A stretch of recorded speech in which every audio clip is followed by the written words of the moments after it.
Hey, what's up? It's Angie, and this is New Path Tarot. And today we're going to do a reading that is going to be geared toward what is the difference between your higher self and your ego mind.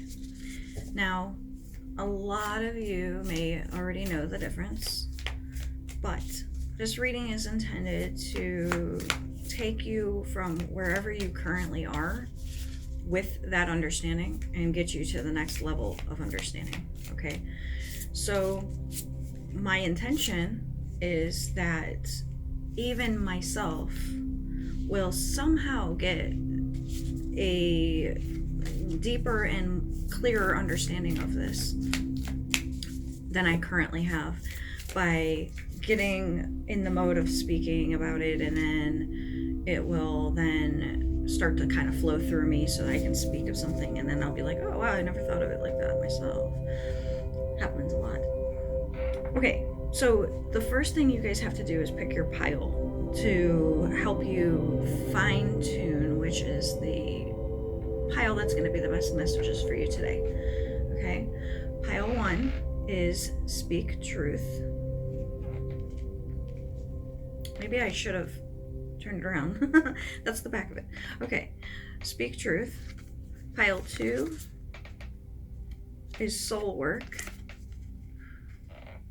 And pile 3 is get creative, with an element of reflect, because the reflect card came out and I put it back in because it didn't feel like reflect itself was the best one for pile 3, but I feel like get creative and reflect combined are pile 3.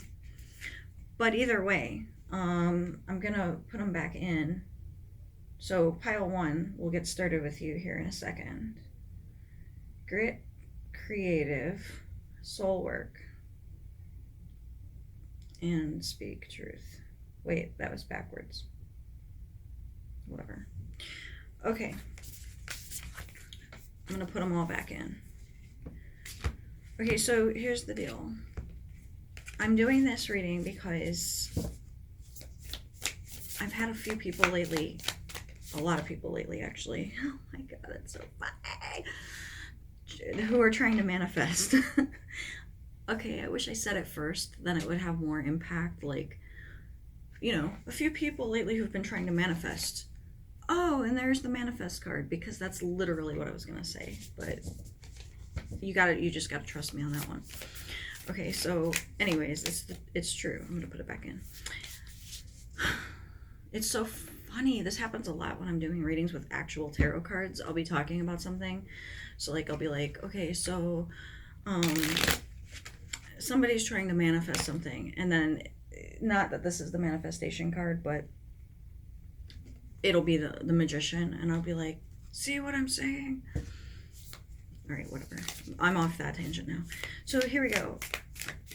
My thing here is, what happens is your higher self mind is the manifester, and your ego mind is the messer-upper.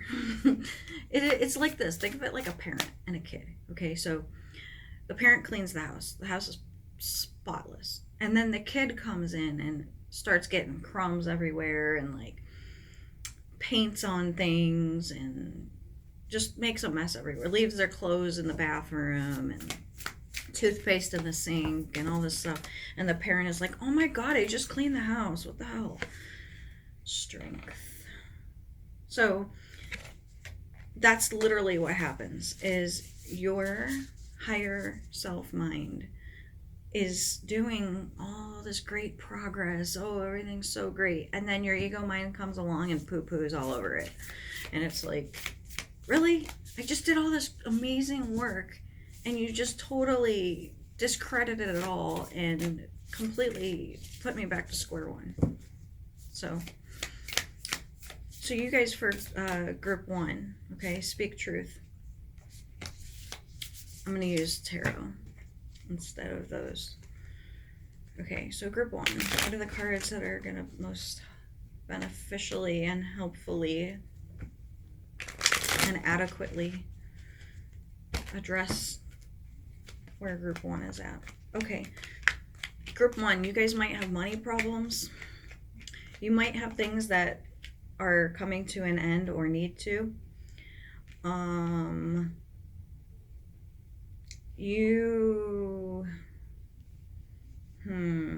You might be in a weird state where it's like you're trying really hard for something emotionally, but it's like it's just not there. You can't create mud without water if you only have dirt. That's kind of what I'm getting for this emotional message that I'm seeing here. It's like you really, really want to have a certain feeling about something, but you can't just create that feeling. It has to be genuine, it has to be authentic. So when you realize that you can't create it, once you like admit it and make peace with it and accept it and understand that it's just not going to change no matter how hard you try, that's when you can start, doing the steps mentally and then physically in order to resolve the situation. Okay? Let's say you've been trying to manifest a relationship, because the bottom card is the Two of Cups reversed. If you have an absolutely perfect relationship right now that could not improve at all because it's just glorious, then good job. I'm happy for you. But I'm assuming that's not the situation. Either you're not in a relationship and you want to be, or you're in one that you wish were better. Now, let's say hypothetically what I was just saying about the emotions, you have that and it is in relation to the relationship.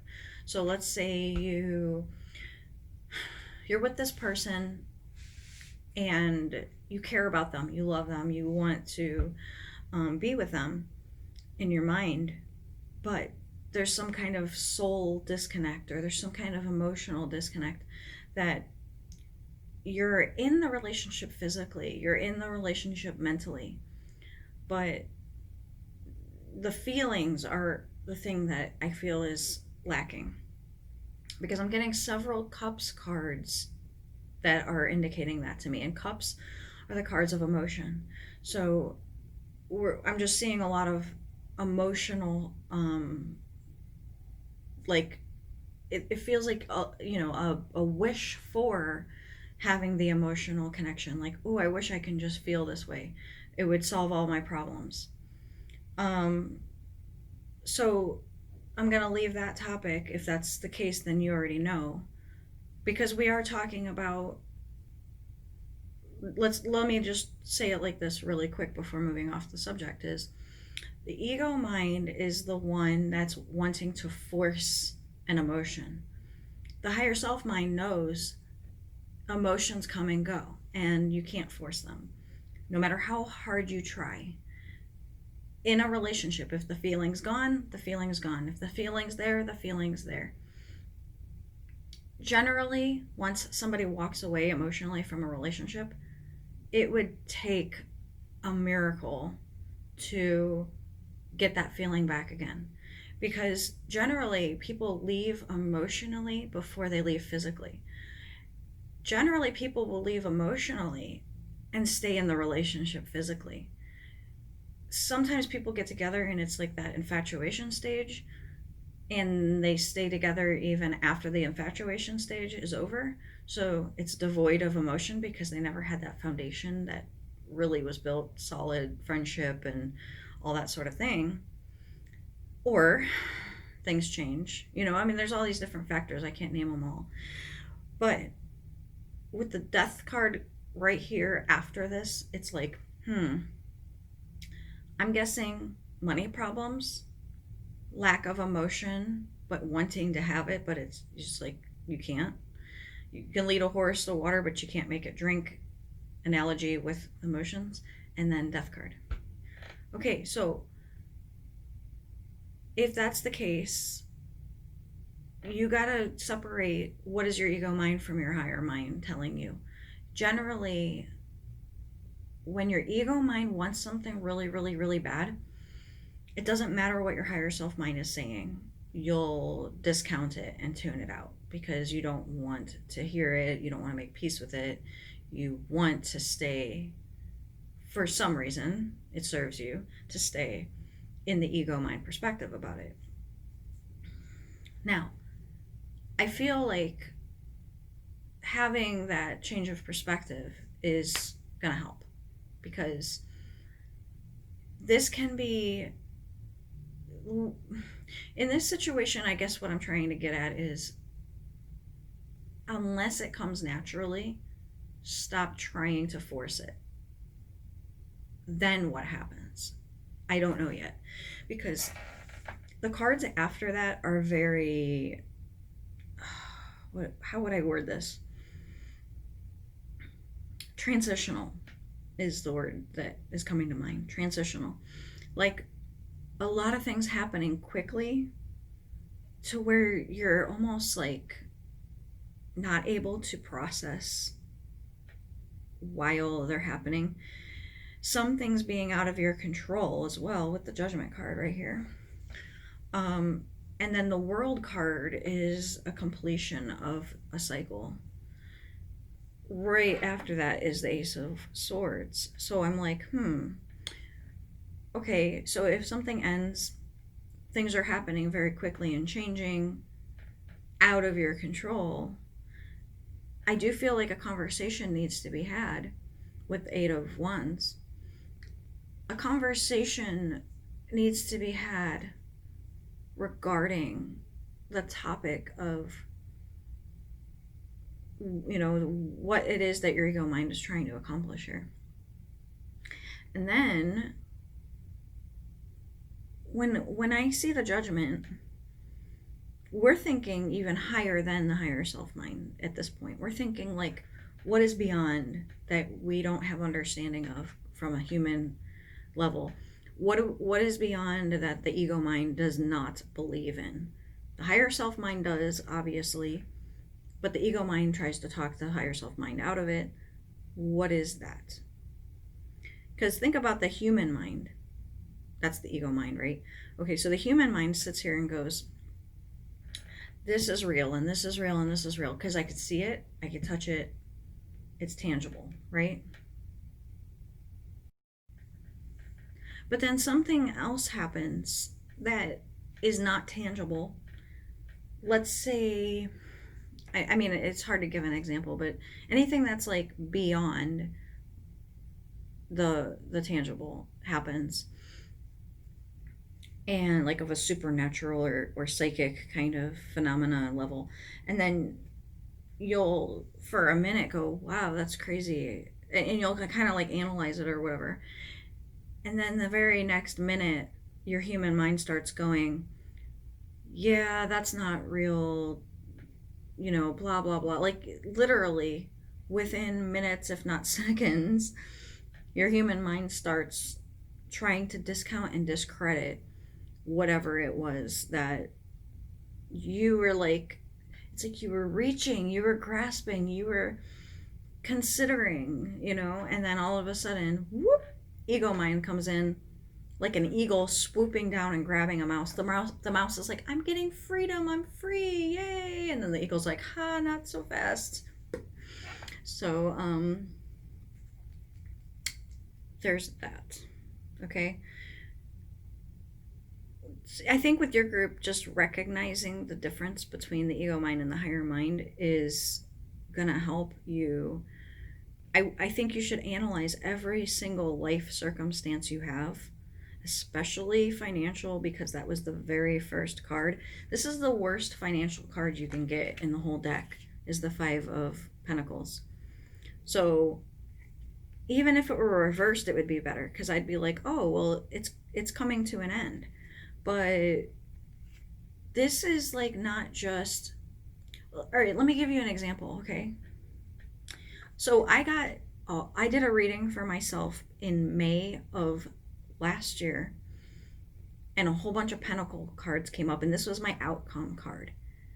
If you get the Five of Pentacles in a Celtic cross spread, and the Five of Pentacles is your outcome, you need to change something, and you need to change it fast.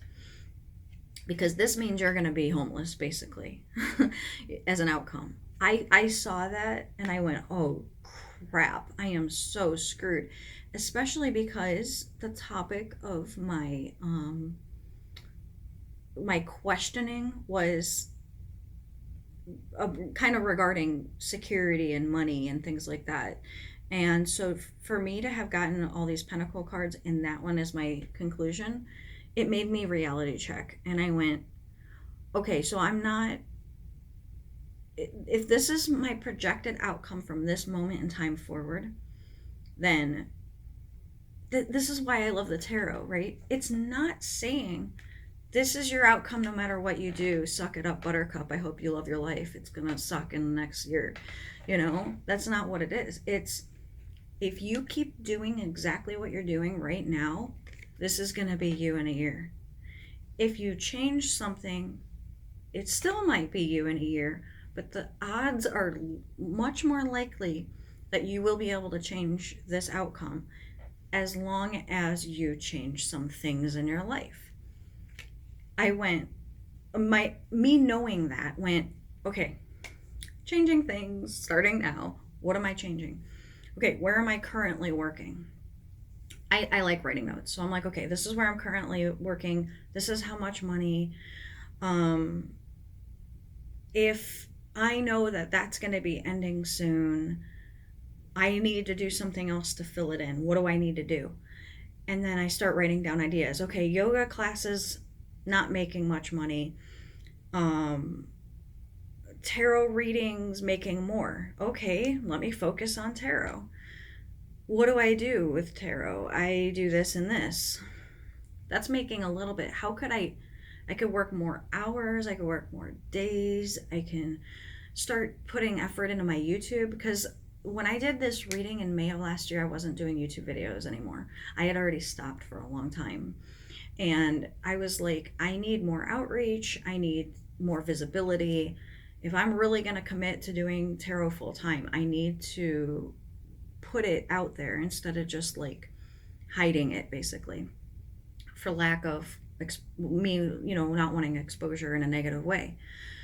I had to work through that because I said, I have to do that, or else this is my potential a year from now, and I'm not willing to be in that circumstance. So what am I going to do? Then when I started taking an honest inventory of what I can do to bring more in, then I went, then like doors started opening and opportunities started flowing. And right now is June. I am absolutely, I am not a year later in 1 month the Five of Pentacles. I'm good. I'm okay. Everything's great. I'm kicking ass and taking names. So that is why it is important. Okay. Here's you. If your outcome is the Two of Cups, whether this be about a relationship or a contract or whatever else may be, that's your current outcome as things look right now. That's why you're picking pile 1 is important to have heard my money story. Because if I were going to do another Celtic cross for myself, which I should, mind you, my eyes are going to go straight for that outcome card, and I'm going to go, okay.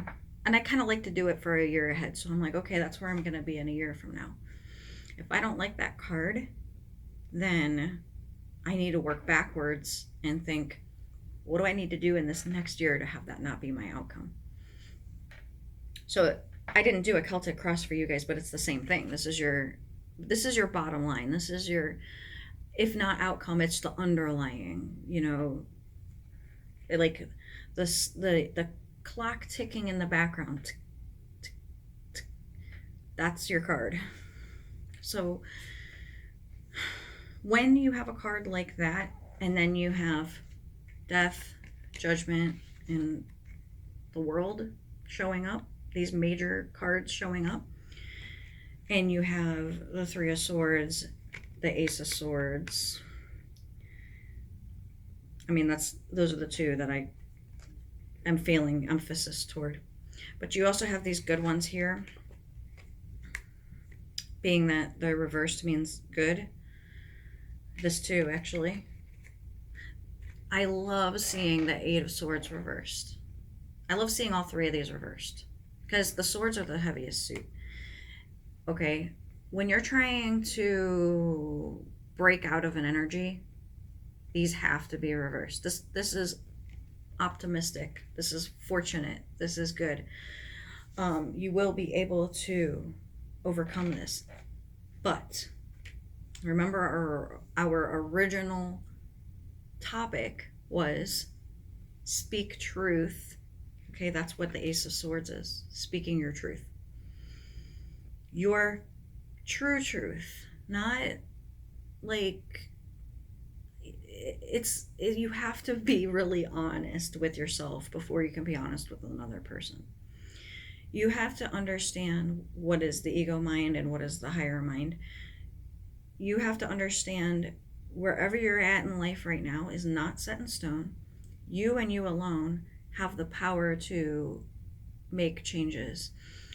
If you don't make changes in accordance with your higher mind, other people will make changes for you, and you may not like those changes. You have to understand that if you're emotionally not where you want to be, that's because something does need to change. And you need to evaluate what is that something. And when you have the Eight of Swords reversed, you are not stuck in your situation. See, you aren't anyway. Even with Eight of Swords upright, but when you're Eight of Swords upright, you feel truly and genuinely like I am so screwed, I am stuck. Like this, right? Like if I get these two together, I'm gonna feel like there is nothing I can do to bring in more money. I am gonna lose my home. I am never getting out of this situation. I'm gonna be broke for life. That's the ego mind right there. But when it's like this, I'm like, okay, things are how they are right now. But on the other hand, I know I can get myself out of this. I can sit here and plan a way out. I can do what I need to do in order to make this not be my end result and all that sort of thing. I actually wrote down the cards that I got a year ago. I actually should revisit it and see exactly what they were.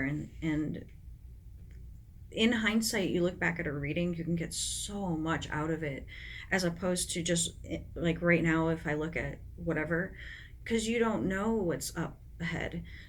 You can kind of guess, but you don't know for sure. Of course, my reading didn't foretell of like a global pandemic, or did it? So I could look back and I could be like, oh, weird, it was there, but I didn't pick up on it because my mind wasn't thinking that. Okay. No, that wasn't the right one. Hold on. Okay, so now let's say with your reading, right? If this is your conclusion card, the Two of Cups reversed, and you have the Eight of Swords reversed coming out with it, if it were upright, you'd feel like I am bound to a circumstance or a relationship that I'm stuck in and I can't get out. And everything you think about to get you out of it is a dead end, or it's like that won't work or whatever. But when it's reversed, you're like, okay, I know I'm stuck in this, but I can get out. I can see a way ahead. I have some ideas of what I can do. And it's like I can talk about it to the other person. I can, and this is being stressed about it, I can stop being stressed about it and stop having anxiety about it. And I can really like get a grip on the circumstance as is. This is rock bottom. When the Ten of Swords comes out upright, it's like it can't get any worse than here. But when it's reversed, in a lot of ways, generally the easiest understanding of it is it's already been as low as it can get. It can't get any worse. It can only go up from here. So this, especially with the Three of Swords, when these two are together, it's like with sometimes the Three of Swords is like heartache, that's self-inflicted, or rather than self-inflicted, especially if it comes out with the Eight of Swords, it's like you're choosing to stay in that heartache space. But this is like, look, I recognize and acknowledge the heartache. This could be coming to terms with a relationship not having worked out, and like you are finally like admitting that no matter how much you try, it's not going to happen. It's never going to end up working out. You've tried all you can. You can't change the other person. You can't make something appear out of nowhere. You know, all those sort of things. Five of Wands, if there's been arguments or what's the word I'm looking for? Like, oh God, what is the, like this is like arguments. I'm thinking it's like pushing stuff under the rug, or like there's issues, but you're not not accepting. God, where's my words at today? You're ignoring them, or like trying to pretend they don't exist, not talking about them. You kind of get where I'm going with this. That's not going to help anything. You have to talk about the issues and actually resolve them, and not just be on autopilot. No relationship does well on autopilot, FYI. So you got an issue with something, you bring it up right away. You don't let it just go, because it's not going to fix itself. Okay. All in all, speed wise, like I said, things happening pretty quickly. Not hastily, but quickly. If you talk to your friends about things, only talk to them if they understand the higher mind perspective of things and not the ego mind. Okay, that's what I'm getting with this Three of Cups reversed. Let's say you have two friends, and one friend you talk to about spiritual things, and you can talk about deep things, and they open up your mind, you open up their mind, you have deep conversations. And then you have the other friend who's very like superficial conversations, who if you tell them something that's going on in your life, they have something to say back. But what they say back is limited by their human mind perspective. They can't think outside the box. They can only think within the container. And the other person can think inside the box, but has the ability to think beyond it as well. And so you say, I know it appears to be like this, but I'm telling you, there's more to it. It's really like this. Or I feel like, this doesn't make sense, but so and so. And so the other person understands what you're saying, and they'll say, you're right. I think that logically speaking, it's this, but you got to admit that there is something to it, and here's what it is, and from my perspective, and all that sort of thing. And if you don't have a friend like that where you can talk to about those kind of things from that kind of perspective, then don't talk to anyone. That's the Three of Cups, okay? It's like, keep it to yourself. Do the inner work. Don't tell people things. Don't tell people what you're planning to do at this time. I'm not saying always, I'm just saying right now. Don't tell people. But also, don't keep it to yourself to the point where you're not even like thinking about it. Also, don't think about it too much. This would be thinking about it too much. So you got it reversed, which is good. It's like, yes, address it and make peace with it, but don't dwell. It's not going to do any good. Okay? All in all, I feel like this was a very positive spread of tarot cards you got. Very uplifting, very empowering. Like when I got the Five of Pentacles last year, and I didn't look at it like, oh, I'm doomed, I'm going to be homeless next year, this time next year. I was like, oh, looks like I need to change some things like yesterday. And so I did. Okay, I'm putting more cards out just to see if there's anything else. Okay.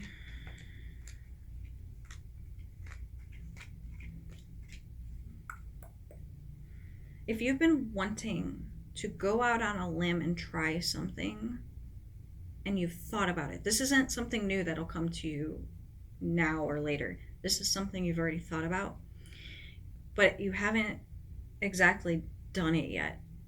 You've thought about it and you've thought about how you would do it. When it comes to actually going forward, you haven't done it yet. That right there, my friend, is a good thing to do. I hope that made sense. Okay, nothing new. Don't come up with anything right now that's new that you haven't already thought about. It's not the time for that. This is the time to take inventory of where you're at right now and think about where you'd like to be in your ideal and compare the two literally side by side. And okay, this is where I'm at now, this is where I want to be. What needs to change to get me on the other track? We're talking life changes here based on what I'm seeing. This isn't like mind frame changes. There's barely any swords in here. These are all wands. I mean, if I really showed you all the wands, it's insane. Okay, for me to put out this small amount of cards and this many wands come up. Okay, it's not time to buy a house or settle down as far as a relationship goes. It's not time to start something new, like I said. So nothing new right now. But this is you having already come up with something and then going forward with it. Again, same message. Don't tell people what you're planning on doing. You just need to because you're going to have people they're going to be naysayers, or they're not going to understand where you're coming from. You've done a lot of thinking about this and a lot of planning and a lot of preparation. And you're not going to just rush into something without it being well thought of. So you've done the work, you know what you're doing, go for it. Okay, because these are the people who are going to be like trying to tell you, no, you shouldn't do that, that's never going to work, blah blah blah blah blah. Well, guess what, maybe your higher mind knows something that their ego mind doesn't know, and you being told that is going to be what helps you see the difference between the two. Okay, here's another thing. Okay, this might be a road you have to go alone, because this card coming up reversed is, you can clearly see what's on here. You know, it's like, this is like the house with the white picket fence and the dog and the two kids playing in the yard with the tree swing on the tree and blah blah blah. Okay, well, you got it reversed, and you got it also with the Hermit, and it's like, okay, look, you got to reprioritize some things. If you let me put it like this, okay, I'll have somebody who wants a reading about the person that they're in a relationship with, or should I even say in a relationship. They might have known each other for like 4 months, and they're saying to me, I want to know if he's going to commit, because he's telling me that he doesn't want anything serious, and so basically we're just friends with benefits right now. I want to know if that's going to change. And so I put down the cards and I tap into my higher mind, you know, and whatever else, and then I say it what I get. Either it looks like this or that, or it looks like it's going to stay the same, or whatever else it might be. But here's the thing to take note of. One thing I got to tell people a lot is, don't get fixated on a label of, if you guys are hanging out, let's say weekly, and when you hang out, everything's great, you enjoy your time together, you're happy in your life in general, but then when it comes to this person, you're thinking, I want to know where we stand. I want to know what they think. I want to be committed. And then so I got to break through some things, and I say, okay, well, let me ask you this question. Are they seeing anybody else that you know of? No, we've already talked about that. We're not seeing any other people. Okay. So basically you just want the label of, we're in a relationship. And they're like, yeah. And I'm like, why? Or some people will be like, I want to know where this is going, because if we're not getting married, I don't want to be in this relationship anymore. And I'm like, okay, why do you need to get married though? And they're like, well, I've always wanted to get married. This is, this and that. And I'm like, okay, I'm gonna be real with you. I don't see marriage in these cards. I don't see an engagement. I don't see you guys buying a house together. I don't see kids. If you're happy with what you have, though, do you really want to end it? A, based on the fact that some psychic who doesn't even know you doesn't see it in the cards? Or B, just enjoy it day by day and go with it until it doesn't make sense anymore? Why are you in such a rush to throw away something just because it's not, like, they're not moving at the speed of which you want to move, or because you don't have a guarantee that it's going to go the way that you're wanting it to go, but you're enjoying it and you're happy and everything's great other than that assured, piece of paper telling you something? Because I can tell you right now, a piece of paper of marriage doesn't even mean that. It doesn't mean like they're not going to cheat on you, that they're not going to like leave you, that they're not going to, that you're going to be happy even. You know, it's not a guarantee.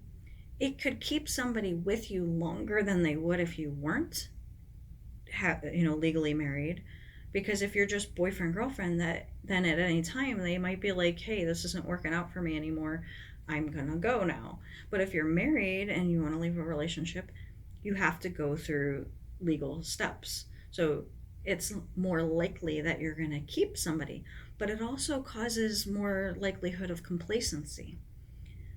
What is complacency in my terms, or what I consider complacent, is what I said earlier: sweeping things under the rug, not addressing things.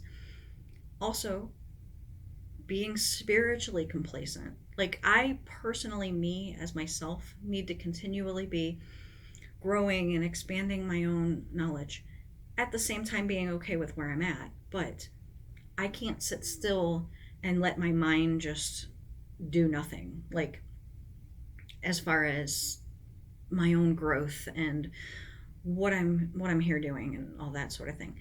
I've been reading tarot cards, not consistently, but I started 20 years ago. And that means I got my very first tarot deck. I cracked open that little white book that comes with it, and I started learning what the cards mean 20 years ago. Tell me why I'm still to this day, looking up the meanings of the cards.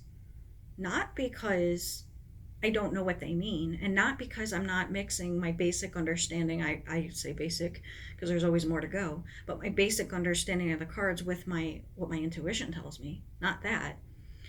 But because there's always things that it's the timeless aspect of things. It's like you can hear something once, but it not really click, or it not mean the same thing as it transforms, because your life transforms. So let's do like word assimilation. What does marriage mean? If there's a room of 50 people and I say, what does marriage mean to you? Or if I say, what emotion does the word marriage bring up in you? Those 50 people are probably going to have different emotions. Some people are going to be like boredom, happy, content, like security. What are the words, or rather, what are the feelings and emotions that come along with relationship, with labels of relationship, with financial stuff? Because you got. Let me show you these. This is like an apprenticeship, and this is somebody who is like kind of, in what I'm getting, the context of it right now, is somebody who's like going over their finances and like having a budget and sticking to it and thinking about how to make ends meet, or okay, maybe I'll put extra on this month and save on this and things like that. Okay, with the Queen of Pentacles. Am I gonna find that meaning in a book? Probably not. Maybe. But the Three of Pentacles is really cool, because the more people you have in a picture, the more, like, let's look at this one. How many characters are in this card? You might say 2, but there's a guy right here. What is this dude doing? He's walking away. He has a wand in his hand. Whoever notices that? It took me many, many years before I really looked at the card and went, hey, there's a guy over here. What is he doing? Who is he? Where did he come from? Where is he going? What is he thinking about? Because this is what we all see, is these 2 people. And who are you? Are you this one or that one? Or neither? Are you this guy? Are you just looking at it? There's all that. So with this one, there's 3 people to look at. Are you the guy who's actually doing the work? Are you the one with the plans? Or are you the one with the money bags who's overseeing the whole thing because they're the ones who are in charge of it? They're the ones who ordered the job to be done. This is where the intuition comes in. This is where you do it in context with all the other cards. But this is just tarot. What are we talking about on a big scale here? Because how do I use my intuition? Tarot and doing readings for people and stuff. But as far as my own life goes, that's where I give you the advice of, like, okay, this is the bottom card now, the 10 of Pentacles. What if you're the 5 of Pentacles right now, but you want to be the 10 of Pentacles? How do you get there? To do that, no amount of tarot cards are going to literally change your mind frame about things. They can help.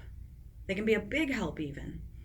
But the real work has to be done with your own mind, with your own processing, with your own honest inventory of how things are now and how you want them to be, and everything in between.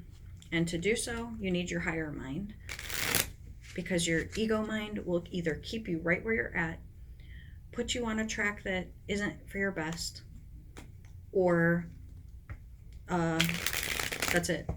As far as I know, your higher mind will maybe look like destruction, but put you on your best path.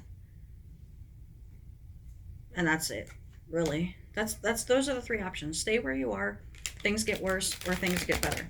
But sometimes things have to get worse to get better, and sometimes things have to get better to get worse. Weird, right? And I do say sometimes, because it's not a guarantee, no matter what. Everybody has different circumstances. But that's where to start, is to gauge where you are right now.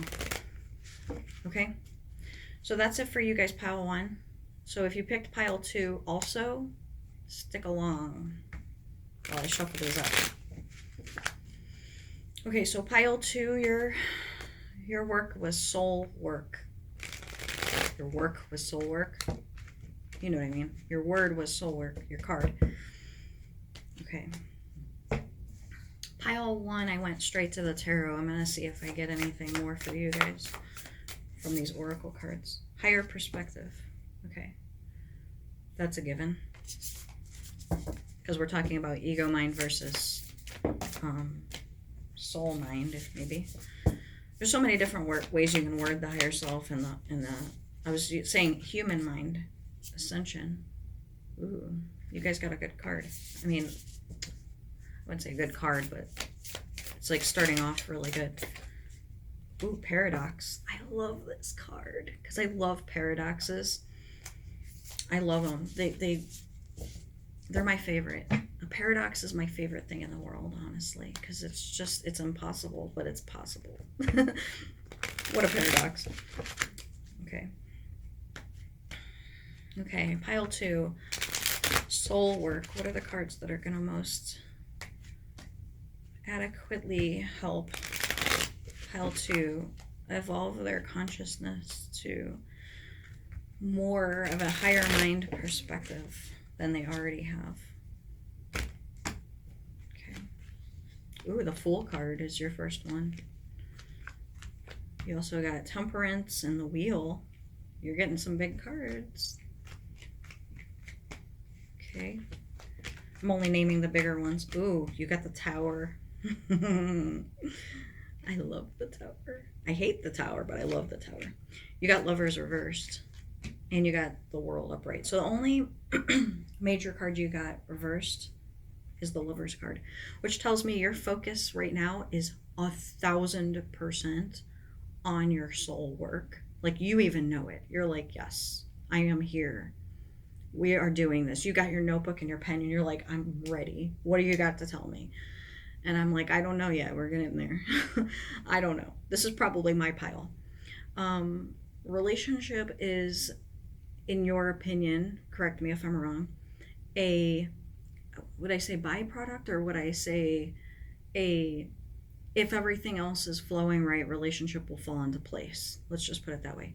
And if you don't personally currently have that perspective, that's the perspective that I am giving you right now to reaffirm, or reframe, I guess, your um, your perspective on things, or your outlook on things, is to say, I'm going to put relationship desires and all that on the background, whether you're in a relationship or you're not. And I'm going to 100,000% delve into my soul work. And your soul work may be helping others with their soul work. Maybe you've done the work and now you're wondering, how do I do my soul work? My work of the soul. So either way, we'll address it. Let's say you've already done the work and now you're looking for soul work. Then what I say, as if you're doing the soul work for yourself, is going to be what helps you to help the other people that you're helping. Did that make sense? I'm just like talking without, I'm purposely trying to talk without thinking about my words first. Because sometimes I make sure I'm saying all the words 100,000% properly, which slows me down, and it also keeps me from being able to like say without thinking first, I guess. Okay, let's go in order of the major cards. I'm going to skip the minor cards for now. Temperance first, okay? Make sure you are, oh wait, I missed the Fool. I'll just talk about temperance anyway. Make sure you are always balanced mind before you're helping other people. Even if literally right before you're doing a reading for somebody else, or whatever it is that you do on a soul purpose mission, whatever you're doing in your life, make sure you're, even if it's just 1 millisecond before you start, flip your brain switch to go, I don't care about me anymore, this is all about them. This is what I do. Like, I can literally be dealing with anything, literally anything, and I have learned a switch in my brain that I can immediately just go, I am no longer caring about my own stuff. I am literally, like, as if my life depends on not thinking about my own problems. I am going to help this person with their problems, or whatever, read their cards, whatever. And I've learned to do this over the years, like before I teach a class, or before I, because while you're doing the thing you're doing, you're fully enmeshed in it. You're fully present. You are there not for you, but for the other people. And then when that's done, you'll notice that your problems seem a lot less significant. You'll notice that you feel like you got to break from your issues for a little bit, so that you can go ahead and like reset and refocus and think about it a little bit more from a calm mind. So that's if you're not already doing that. Now, temperance, on the other hand, though, is saying make sure you are healing yourself if you know you have things, okay? Because how can I adequately help people if I personally have issues? There's a running joke among tarot readers that says, oh God, what is it? It's something like, the person who has the most screwed up life is now available to help you with your life, or it's something like that. It's true. Like, have you ever heard that therapists are the most messed up people? Have you heard that? Because I have heard that. They'll be like giving you advice that they should be taking themselves, that kind of thing. I feel like we are all human. We all have our problems. Let's talk about the fool in that context. Okay, we are all the fool, but we all also can help the fool, right? I do. I feel that. It's like the blind leading the blind. But maybe the person with one eye leading the blind, it's like I still have only one eye, but I'm not fully blind. I can help you to my one eye capacity. So, as long as you are doing the work though, and you're not just like, I am what I am, I'm gonna stay where I'm at, I don't care, you're probably not on the path of helping others yet, if that's your mentality. Because if you are doing the soul work, helping other people with their stuff like that, then you are probably in a constant state of flux yourself. You're constantly reevaluating where things are so that you can make any necessary changes. That's the next card, is the wheel. Revisiting things as they come around. So as the fool comes around the second time, and then the third time, and then the third time, wait, wait a minute, I said third twice, you know what I mean? Each time revisiting so that you can learn from what didn't work, what did work, what needs to change, what should stay the same, and so on. You learning from your experiences so that you can help other people with the same thing. Okay, next major card, like I said, Lovers reversed. Let's talk about Lovers from the perspective of a choice needing to be made, because some people see it, or rather, I have learned it to mean it's not always about a relationship. It can also be about a choice that needs to be made between two different things. And you know why that is? It's not based on the Rider Waite. It's based on the Marcel. And that's because there's 3 people. There's 2 women and 1 man in that system. Even though the system I use doesn't have the third person, I still give credence to that, because I know that to say it's only about lovers is limiting. But in both card systems, there's this angel that's like over them. I think in one, I don't know if it's Marcel, because my brain can't picture it completely right now. It's like a Cupid with the arrow, right? With the bow and the arrow. If you think about that, and you think about, what if there is some kind of divining force to relationships who have some hand in, some say of, yeah, because have you ever noticed, like, you might look at somebody and go, I really like this person, would be really good. I would like to be with this person. Let me go ahead and feel something for them. It doesn't happen. Like, you can't make that happen. Or you say, oh, I do not like this person. Why do I have feelings for them? They suck. you know? So anything, and I literally mean anything, that you cannot attribute to logically, I just kind of go, all right, this is of a higher mind than I'm privy to. I don't know why I feel absolutely nothing for this particular person, and this person, and this person, and this person. Oh, and then there's this one. Okay, there's something there. And then there's this one and this one. Oh, there's something there. This one, this one, this one. Oh, there's something there. Like, why? Who can understand and make sense of why you have a strong connection with certain people and not others? And this even means friendships. When I say relationship, I don't necessarily mean relationships. I also mean friendships and whatever else, family. So here's the thing. You have, let's say, I'm just throwing a random number out. 6 people that you're going to be in legitimate, long lasting friendships with. One you met as a child, one you met in your older, like let's say teens, a couple in your 20s, a couple in your 30s that you'll meet or have met, a couple in your 40s that you'll meet or have met. And then I threw out 6 as a random number, but you get where I'm going with this. Some of them you haven't even met yet.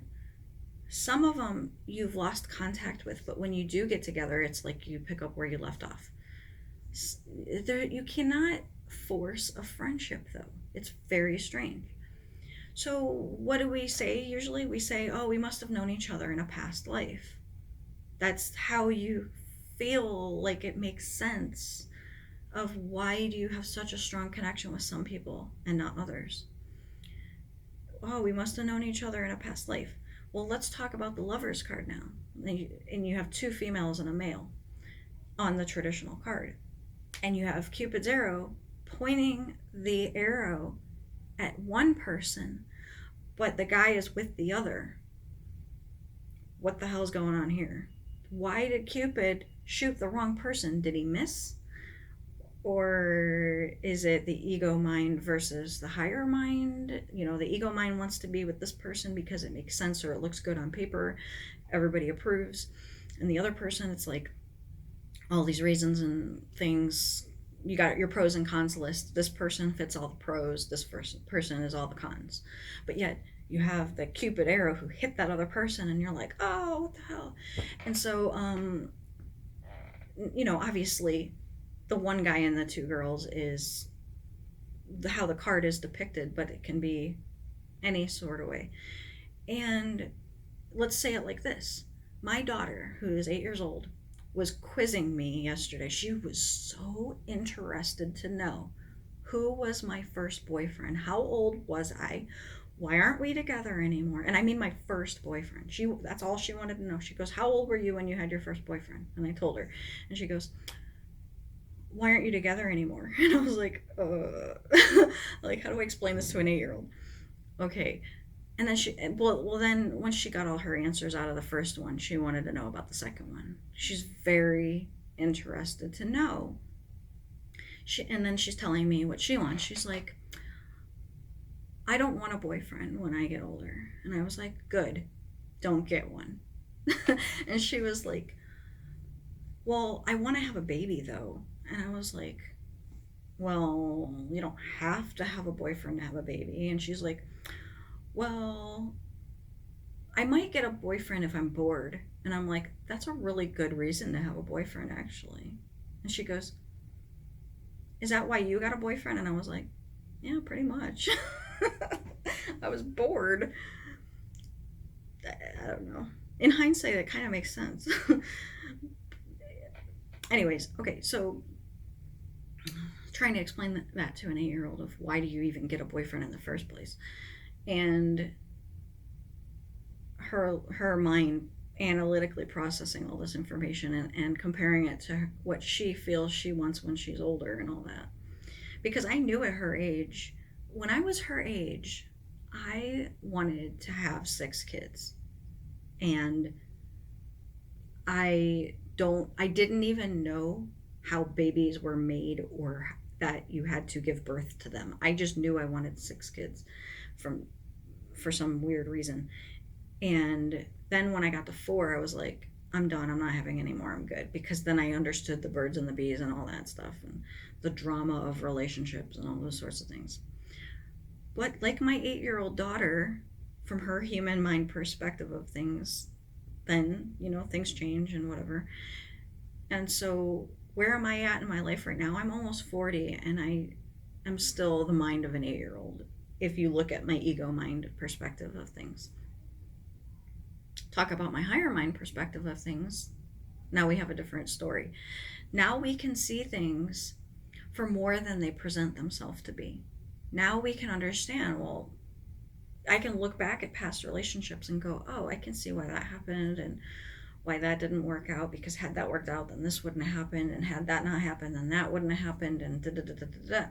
And you can go back and go, okay, what if I had stayed with that person? What if that was my high school sweetheart and we stayed together and we were still together and we had 6 kids and the white picket fence in the house and the tree swing and the whole thing, like I said in pile 1, if you happen to have picked that pile 2 also. Um, who knows? You know, you can imagine it, but I'm pretty sure I'd be really bored. I was bored, that's why I got in the relationship, and I would have been bored if I stayed in it. That should tell you something. But when push comes to shove, you can't be in a relationship if you are not putting yourself first and you're putting the other person first. Because, like, if you stay in a relationship because you feel sorry for the other person, that's not going to end well. And they're going to feel it, they're going to sense it, they're not going to be happy. They deserve better. I mean, that's the thing that's really important about why I'm such a big advocate of not staying in a relationship that isn't serving you, particularly you, is because you might be keeping the other person back from something that they would rather be in and find more fulfilling, and you just don't even know. So it's important to make sure you have the right perspective about things as far as that goes. Okay, choices to be made. You need to make your choices from the higher mind perspective, not the ego mind. So what does your higher mind tell you about the choices you have to make? Because guess what the next card is immediately following Lovers Reversed is the Tower. When I said, ooh, you guys got the Tower, well,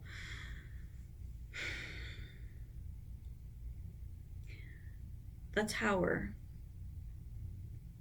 when it comes in, is huge, transformational, life-changing. You look back on it and you go, it's something memorable. You never forget Tower moments. You never. And you can be the Tower, or you can have the Tower happen to you. But I'm going to tell you right now, it's in your reading. If you pick pile 2 with definity, is that even a word? Then you have the Tower in your future or current, but I'm going to go on future here because it's in the second line of cards. To me, it feels inevitable. It's like you can put it off of your own accord, but it will happen to you if you put it off. And here's why I say that, okay? To me, Lovers Reversed is I do feel it's not relationship. I feel it's a choice thing. And it feels like not making a choice. Choosing to put it off and not make it. The card right before it was the Knight of Pentacles. I have to switch it because when it's down, if I pick it up in this order and show it to you, actually that is how it worked. The way I picked it up initially, it put them backwards and it was like this. This means something different than this. Okay? The Knight of Pentacles is the slowest moving of the knights. And because of that, it's like taking too long to make a choice because you're putting it in the hands of somebody else or something else. Like you're like, if I put it off long enough, then the choice will be made for me. And therefore it's out of my hands and I cannot take responsibility for it because I'm not the one who did it. Well, the problem with that is you don't want the choice to be made for you, because if it is, it's going to be a Tower for you instead of it being Tower reversed. You usually, the only time you don't want the Tower reversed and you want it upright is if you are really wanting a change. If you are like begging for a change but you don't want to be the one to do it and you want it to happen to you, then fine, Tower's great, by all means. But if you want to be in charge of your own life and you want to take the horse by the reins, then you want the Tower to be reversed, or you want the Lovers upright next to it. Okay?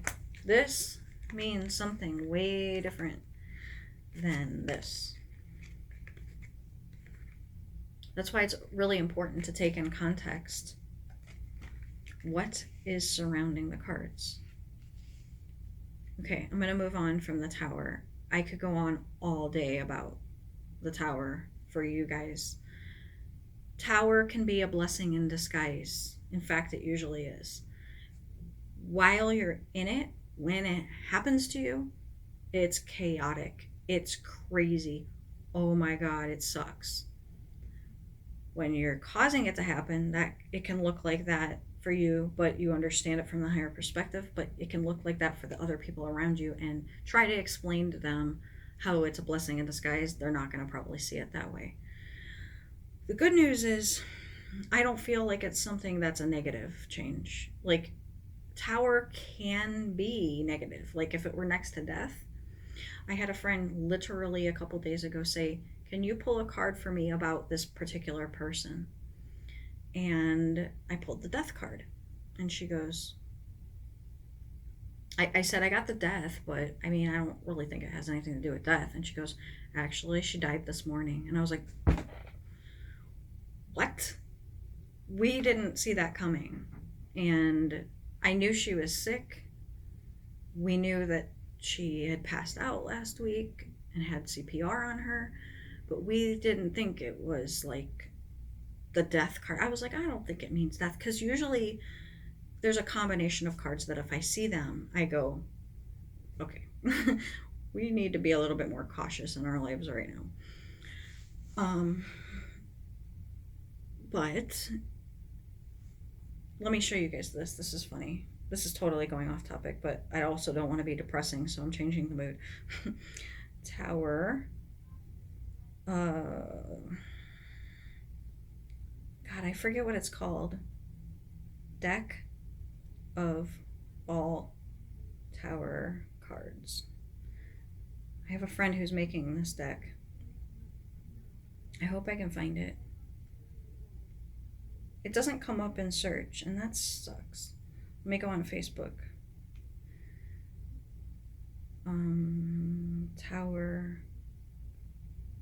Tower Takeover. Okay, check this out. Let me find a picture of it. Photos. Okay. That's not a good representation. Tower Takeover Tarot. Every single card in this deck that she's making is going to be the Tower card. But if you look, it has, like, this one is the, I think it's the King. Yeah, the King of Swords on it. This one has the, I want to say the Seven of Cups, but I'm not for sure. This one has the Page of Cups. So basically, oh wait, it even says it right here, Ten of Cups. It says it at the bottom. That's the part I'm really botching this for you guys, sorry. It says what the actual card is, but every single card is the Tower card with those other cards in it. And I think it's a genius idea. I really do. Because the Tower card, everybody, when they see it, they go, ah! When they get it in their reading. If they know anything about the tarot, they see the Tower card and they freak out. And for good reason. Okay? It came up in your reading. Now, World card is after it. That's positive. That's good. You want it to be after the Tower. Because if it's before, it means something different. It means you're going to change something in your life that's going to cause a Tower. Not to say you shouldn't. But yours kind of feel to me like it's going to happen to you. And it's going to happen to you because of indecision or you putting something off. Guess what? You can avert it by changing something. Okay? Your conclusion card, before I pull more, is the Ten of Pentacles. So what would that say to me is, unless you change something drastically in a negative way, you got to use your higher mind about your choices from now on to avoid a Tower being in a way that you don't want it to be. And in order to make sure, no matter what choices you do make, you're still staying on that Ten of Pentacles outcome. You want that card for sure. And this is good. You have the Two of Swords showing up. So when the Two of Swords shows up, you know what that tells me? Is that you are in touch with your intuition.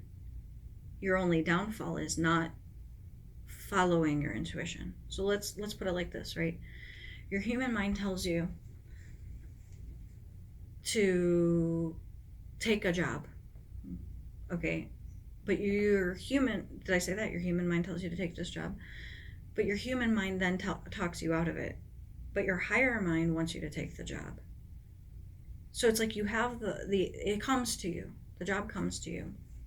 And then you analyze it and you're like, should I take it? And you do your internal pros and cons. And your internal cons, like, what if I fail? What if I don't make enough? What if it's this? What if it's that? The what ifs, right? But then your higher mind is really pushing you, and you get this feeling like I should, even though I have no proof of it working out. I don't know what it is about it, but I just feel like I should, and I don't know why. Think about Cupid's arrow being in life circumstances, not just people. You have Cupid's arrow at certain friendships, so you'll have the vibe with people, and you'll have a weird vibe with other people. It could be for a good reason. It could be because you've had past lives together where you have issues. There's a whole bunch of different things. I can't just pinpoint. As you know, it takes looking at the cards and a past life reading to see why certain relationships are the way they are. But all in all, with the Two of Swords, you're getting the intuition. You're receiving it. It's just a matter of, are you taking it to heart, or are you making choices against it? The other thing about vibes with people that I want to bring up is I had 2 specific friendships where I always was wondering, this is weird, right? What I'm about to tell you. I always wondered if they were wanting to end the friendship with me. Or no, it was more than that. It was like I always felt like I was like, are you mad at me? This is weird because I'm not like this normally. But I'm very open and upfront also. So like I would get a weird vibe from a friend who I haven't talked to in, let's say, 2 weeks.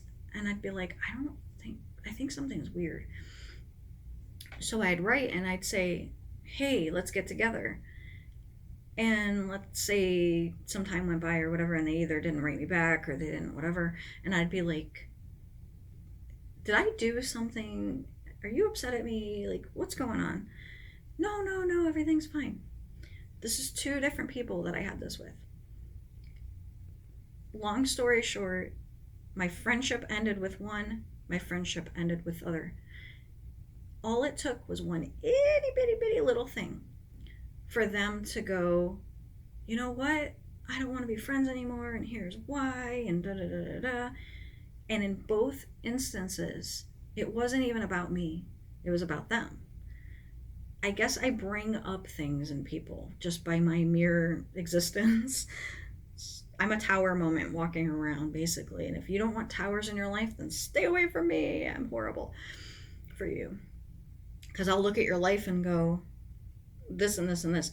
I don't overstep generally, but like I mean like if we're having a conversation and you ask me to pull cards for you, I'm gonna tell you what I see.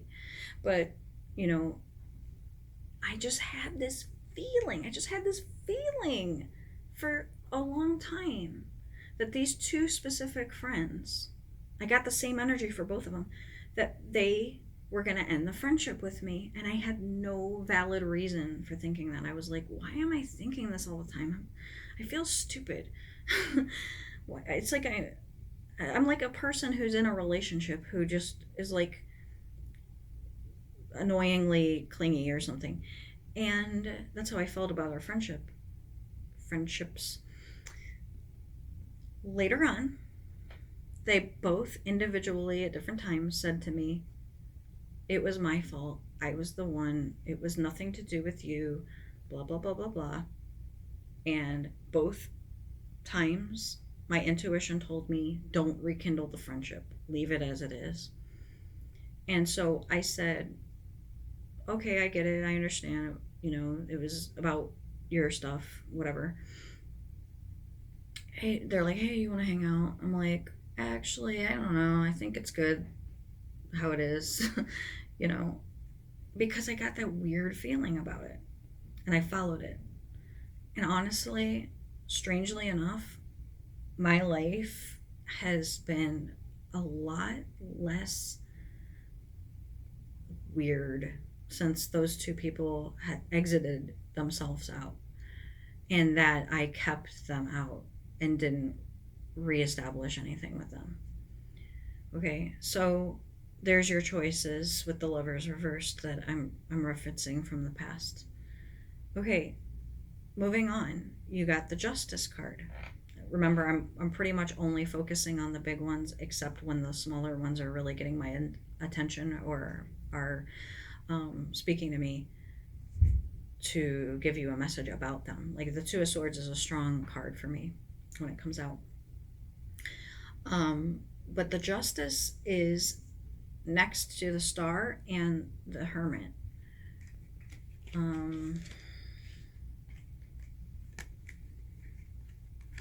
When I put the cards out, I don't have enough table room to draw a straight line, so I do at least 2 lines of cards, which means the second row is a continuation. Okay, so here we go. Why do we have the Justice and then the Star and then the Hermit? These are 3 individually major cards. And going in order like this, I know I talked about the Two of Swords first, but these are the first major arcanas you got, and the only ones in the second spread. And they're right next to each other. Boom, boom, boom. So what is Justice, Star, and Hermit talking about? Anytime you get the Justice card, it can mean one of 2 things. It can either mean legal, literal legal stuff. If it's next to Hierophant, it's either marriage or divorce, depending on is Justice or Hierophant up or down. Not getting into that because you don't even have Hierophant next to it, so who cares? Okay. Here's the deal with Justice. Also, if not something legal, it's a karmic thing. Karmic thing means out of your control, fated to happen, especially with the Star. Is the Star is like a cosmic wish fulfillment. And then the Hermit is the higher mind perspective embodied and living life. You can be a hermit but be in a relationship. I know all about that. So the hermit doesn't necessarily mean a single and alone, lonely, miserable person, although it can, because this is your last card in this spread is the 4 cups, but I'm not going to say anything about that yet unless I feel like it. And also you got the 5 of cups reversed, so that's another card like that. Again, not going to talk about it unless it, like, we'll cross that bridge when we get to it, because it's immediately following these 3 cards. But your thing is karmic. Karmic good. Karmic putting you in the hermit mode, mind frame wise. Permanent higher perspective. If you do go back to ego mind, you quickly transform out of it. You recognize it for what it is. Even if you have ego mind, you see a higher perspective for why you had the ego mind about something. It's so deep, the Hermit, that you have to literally pat yourself on the back and acknowledge when you have come into your hermit mode of perspective. Hermit also is fully contained, I guess you'd say, self-sufficient within a relationship to where they feel like they don't need another person to complete them. So like I said, you can be a hermit in a relationship. If that other person leaves you, you're okay. You might go through an ego mind transformation. You're human. You're meant to. But you see the higher perspective of it. And you're not going to sit there and like, wallow in self-pity about it. In fact, you might even be the one who realizes, like with Justice, then Star, then Hermit, that if a relationship ends, it's because it served its purpose, and that maybe karmic connection has been fulfilled. The karma has been learned. If you happen to watch another one of my videos where I talk about this in depth, about a relationship ending that was a karmic connection, and the lessons were learned, and it was fulfilled and all that sort of thing, that's really double confirmation for you specifically. Regardless, I'm getting the message anyway. My friendships that ended, I had the foresight with the Two of Swords. This feels like it would have been a reading for me back in like a couple of years ago, where the friendship ended because the lessons were learned, it fulfilled its purpose, it was over. And if you stay in a relationship past its expiration point, it's in hindsight that you realize that when it ends, it's like a good thing. Like you're like, wow, my life, it's like because your energy is being allocated to something that's draining you, whether you're realizing it or not. And if you have the foresight to know that a relationship is going to end, like you just know, you feel it in your bones, you're like, I know this relationship is going to end, and you continue to try to resist that, you're depleting your energy that way. So hermit mind knows what relationships need to end, and probably they know why. Whereas if you don't have the hermit sitting there next to these two cards, the Justice and the Star, you might not know why they need to end. They just do. But the hermit coming after might be, you don't know why they ended or that they needed to end, but in hindsight, you'll be able to see why and how it affected you positively. And you can do a past life reading about that if you wanted to, or you can just go with the flow of it. Okay. I'm going to skip any more messages that have to do with that, and I'm going to go to the Five of Cups and the Four of Cups. Because you got them both. Positive because the Five of Cups is reversed. Five of Cups upright is grief, wallowing in your sadness, not seeing any positive, only focusing on negative. When it's reversed, it's like maybe you have done that, but you're past it. It does come after, though, these karmic relationships ending message. So it's possible that, especially being that it's reversed, it's a good thing, because it's like you have that tinge of grief or sadness that it ended, but it's reversed, so you're facing the positive of it. You're seeing the light of it as opposed to the dark of it. And then you have these other cards that I don't really feel are important so much to talk about, except maybe with the Six of Wands. It's like saying, but hey, guess what? You'll make new friends.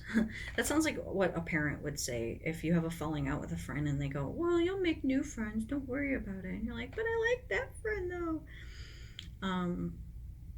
Sometimes you're really cool with a person, and then either you or they, or by distance or by time apart, you distance from that person. It wasn't meant to be forever. And you'll pat you on the head, you'll make new friends. Better aligned friends. Maybe spiritual friends.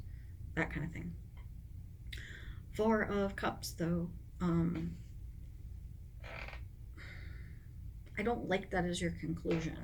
I don't like it, because you have such a great message. But then you got the Four of Cups, and I'm like, it's funny too, because this guy is focused on these 3 cups so intently that he doesn't see this one.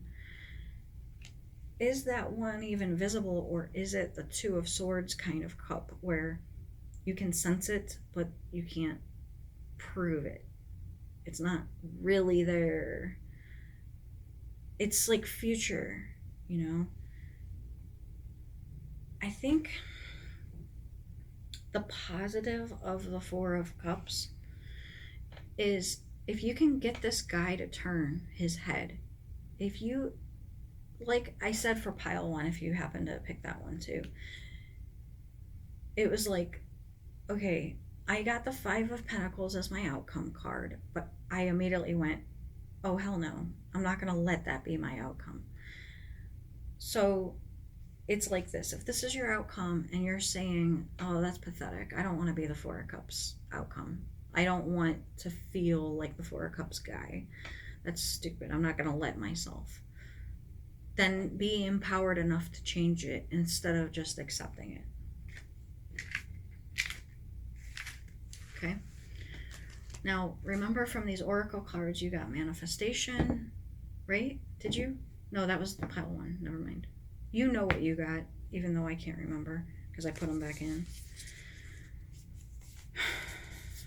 But you got really good cards that I picked. So if you go back to the very beginning of this, of your pile, I think you got higher perspective, right? So with the Hermit card and then the Four of Cups, always take the higher perspective route of things. Do not let your ego mind have you focusing on the Four of Cups, because it's just it's a trap of keeping you in a lower state of being.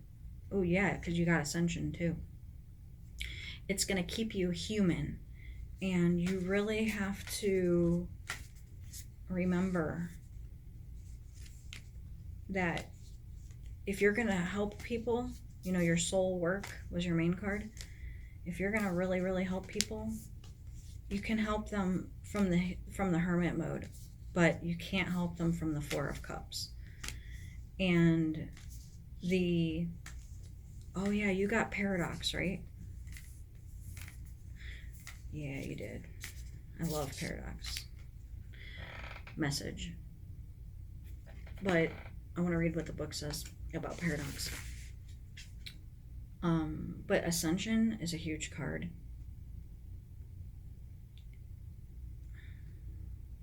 Where the heck is Paradox? It's not. This is not alphabetical. Let me look. 103. Ether. All the ether cards in here are... Ether is beyond, right? That's your higher mind. 103. I am very grateful to one of my clients for triggering me to do this topic of a reading. I felt kind of blocked since my last reading, and I'm not going to push doing a reading just to do a reading unless I feel it is good enough, really, because I put these videos out and I never know who's going to watch them and when they're going to watch them and what it's going to do and how it's going to do it. Here's surrender card. I surrender to the process of it being out of my control. But when I feel like a strong calling to a specific topic, or just a strong calling to do a video, and it ends up being, in hindsight, where I can title it a certain topic, or whatever happens in general, if I upload a video, it's because I liked it enough, or I felt that Two of Swords intuition about this is one that you should post. And the last one I posted before I did the video, I got the card that was it not Speak Truth, although I got that one before this video. Yeah, before this video I got Speak Truth, and I was like, I felt like that was a strong message for me. even though I didn't need it. I was ready to go. I was like, okay, I'm going to do this on the ego mind versus the higher mind. But the one that I had gotten was share wisdom. That's what it was. And I don't know where the card is exactly, but it's in here somewhere. Share wisdom. And I was like, it was weird. It was a weird feeling the last video I did where I felt like, I don't know why I should do this video. I'm not 100% sure about it and blah, blah, blah. I wasn't even sure what I was going to talk about. And even when I turned it off and went, I don't know if this is good enough, or did it even, I felt like I was rambling and I don't even know if it was good. I shuffled up the cards really good, blah, blah, blah, blah, blah, and boom, I got the same exact card. And I sat there and I went, okay, I'm going to upload it. Fuck it. Whatever. And I feel like it was actually, in hindsight, a good video. I just, at the time, sometimes when I turn the video off, I go, oh my God, I don't think that was very good. Whatever, right? You just, if you guys don't like it, you don't like it. And if you do, you do. But I've heard good things. That's why I'm still doing it. I've heard good feedback. Okay, paradox. This card is a reminder that we can hold two extremes at the same time. Sometimes we focus on things, whether internal or external, and see them as one-sided. But to hold the paradox within us requires strength. To see our most brilliant qualities and our most ugly, to acknowledge that they both live within us, is a gateway to growth. Carl Jung said, "The paradox is one of our most valuable spiritual possessions." And for anyone who does shadow work, they know this to be true. But this can also be difficult for many people. If we have been raised in a rigid environment where things are viewed as black and white, it may be hard for us to accept our flaws, let alone love them. There's the human mind. The human mind dwells on your flaws. Dwells. It like shines a beacon light on your flaws. And sometimes the Four of Cups way about it is like, you're so dwelling on those 3 freaking flaws that you don't see that one awesome, shining, glorious thing about you. You may never even notice it. Other people can see it. Like, maybe my videos are like that one thing, but I'm focusing on, oh, I said that word wrong, or oh, I look stupid today, or whatever. If I focus on those 3 things, I will never upload a video. Ever, ever, ever. You'll never see one. But if I just take that one that I don't even see, but I'm like, I'm just going to trust this. I feel there's this cup over here and I'm just going to trust it. Boom. And I'm not going to focus on the flaws part of it. I got an appointment here. Hold on. Let me see what time. 1:30. Yeah, 3 minutes. All right. I got to go. Let me finish this. You get my point. One of the best ways to slowly enter a relationship with our internal paradox is to remind ourselves that we did not create these things within us. We inherited them. It does not define us, and yet we are responsible for it. To work more deeply with paradox, as you witness yourself throughout the day, identify what types of thoughts you have more of, positive or negative, and from there find the polar extreme. For example, maybe you thought, I am so fucking lazy. I love it. It swears. It's my favorite. This is my favorite deck, honestly, because it's awesome. It's pretty. Just 1 second. You're early. Go away. I'm just kidding. Okay. Yeah, paradox. I mean, whatever. It's pretty. That's what I was trying to say. And it's paradox. Acknowledge a couple things that make it true. Like, this is why I'm lazy. And then find the polar opposite. Example, hardworking. And acknowledge a few things or experiences that prove that you are hardworking. Well, shit, I can't be lazy and hardworking at the same time, can I? But I can be lazy sometimes and I can be hardworking other times. Okay.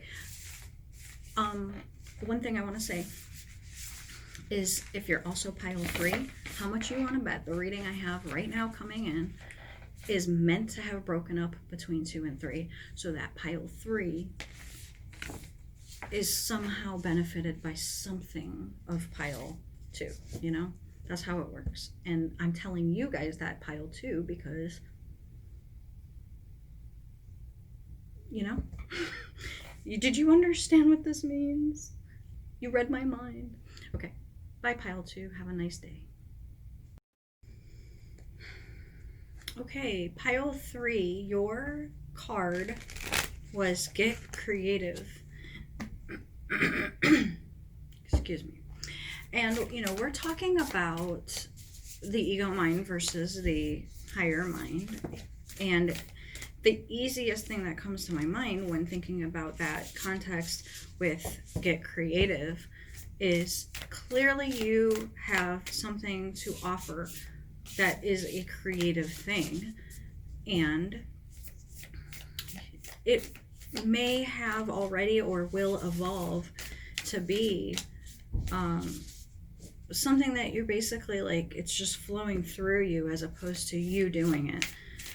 And of course it being therapeutic for you and to your benefit, but of course it also being of benefit to others. Okay, you're getting the movement card as well. Movement and Get Creative. Creative movement. Like, I know people who offer classes that are based on like movement based, and I know a certain type of class that some friends of mine take that is it's called ecstatic dance, and it's free form. Like, there's no it's not like a certain style of dance. It's just creative and whatever comes to you and that kind of thing. But it can apply to movement in any sense, such as what I do when I am teaching classes like Tai Chi classes and things like that. And how my yoga classes aren't, like, I don't come up with a, here's Ask Body. Wow, this is all flowing together really well. I don't come up with a pre-plan of how I teach a class. I have to wait and see who shows up, and then I'm like, okay, you have an injury, you're really in shape. So then I'm like, okay, I have to figure out how to teach both at the same time. Here's how the class is going to go for everybody. You don't do that. Instead, you do this. You do extra of that. Keep going while I'm helping them. It's like, So those are fun times. Keeps you guessing. All right, you have surrender.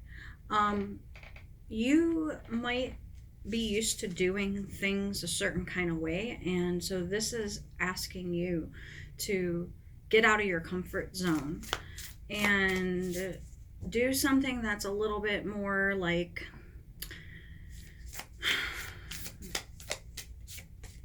outside of the box kind of thinking. Reclaim might mean in this context that you already have thought of something, but you might have denied it or discounted it because it's not either traditional or it's not status quo and normal. You might have told somebody about it and they talked you out of it, or you just feel like you're not up for it. Like, there's a whole bunch of things. I can keep sitting here and trying to name them, but your own story. Play goes along with it also really well. Maybe you're very serious and it's telling you to be a little bit more playful and less by the books and structured. Get curious. Very cool. Okay, so I've pulled a lot of these, and I love how they all really linked together. Get curious means you're putting yourself in a state of being that is not, it's like you're always in the flow, and you never know what's next, and you're just like, do this, then do this, then do that, like you're in the moment. Okay, so what tarot cards are gonna be the best for you guys in pile 3. It may shed light more on what I just talked about, or it might be something different completely. But I will say this. it feels to me like what it's talking about is related to your path of what, like your purpose of what you're here for. It's like it's your natural gifts. And so you might have taken it for granted up until now. Or it's saying, hey, you already know how to do this, change it a little bit, do this instead, you know.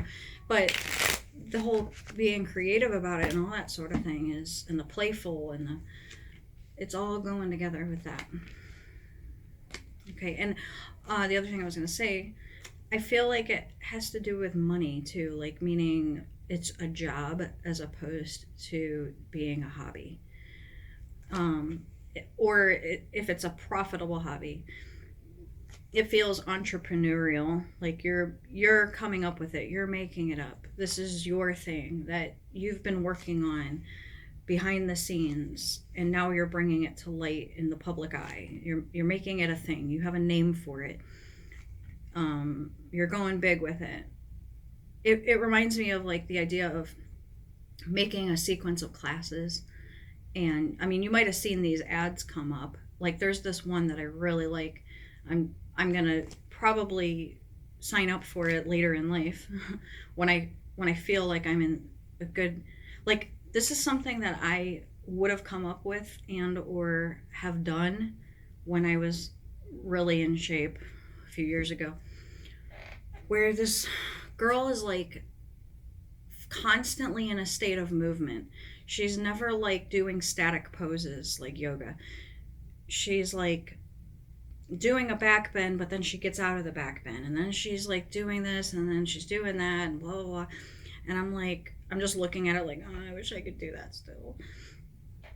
That's what I'm striving for, and I'll get back to that at some point. But for now, I like the idea that, I mean, it's like I could have come up with it. That could have been my thing, but I didn't.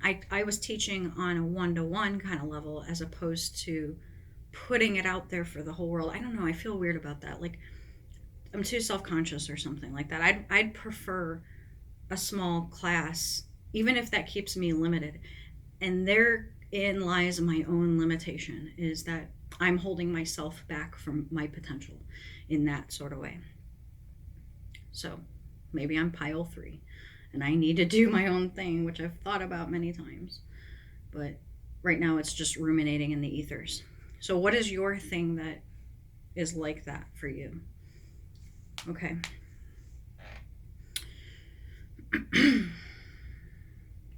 For some reason, this topic is coming up to me, which is, this is kind of a big topic, but it doesn't have to be. Every single spiritual theme, I guess, if I would call it a theme, is very, very simple at its core nature, unless you try to have break down the whole complexity of it. If you think about the concept of the future has already happened on some degree, therefore spirit in general already knows what the future holds. Therefore, if you can kind of tap into the energy of the future to work backwards, if let's say in the future I've gotten out of my own way, and in the future I have created something that is mass exposure. We're not talking YouTube videos, we're talking like these things that I keep seeing ads for, where it's like a series of courses and people buy it, and it looks kind of scammy, but that's why I kind of don't like the idea of it, because it looks scammy. It's like, buy this class for $39, you get 12 courses, and then it's like, oh, add on this for only $7 for this limited time, you'll never see this offer again. And for me to do that, it feels weird, but also I'd have to come up with the whole thing. There's like all these things to it, and part of me wants to like buy somebody else's thing so I can see how they did it, to see if my thing would even work for it, or would anybody even be interested in it. Like, I don't know. I know people find benefit in what I offer in person, but it's weird when you're just kind of putting it out there. So then, if let's say in the future I've done this already, like in 3 years from now, if I've already done it and I can tap into that, then I can do it now. Like, it's kind of like this chicken or the egg thing. And then there's this other idea where I swear on everything in a past life I was like really, really proficient in Tai Chi, because it felt to me when I started doing Tai Chi like muscle memory. I swear I was like, oh man, I've already done this before. I know what I'm doing. It's weird. How not surprising would it be if I've literally in a past life done Tai Chi?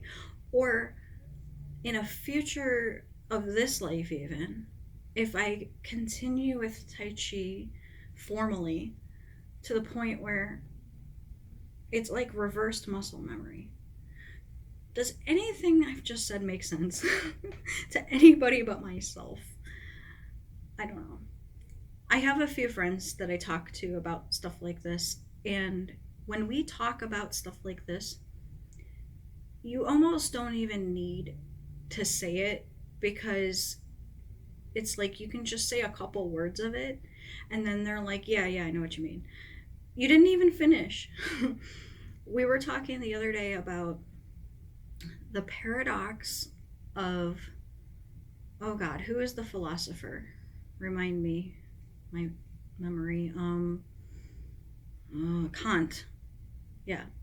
Or Kant? Kant? Yeah. Whatever his name is. He came up with this idea of, you cannot with the human mind comprehend the complexity of how the world came to be, in that was it created? No. Did it have a beginning, or is it eternal? I hope I'm wording this right. So I'm talking to my friend that we talk about stuff like this with, and I said, all right, let's talk about this. I want to break this down. So Kant says it's a paradox, that Kant can prove that both the world has a beginning and that it also is eternal.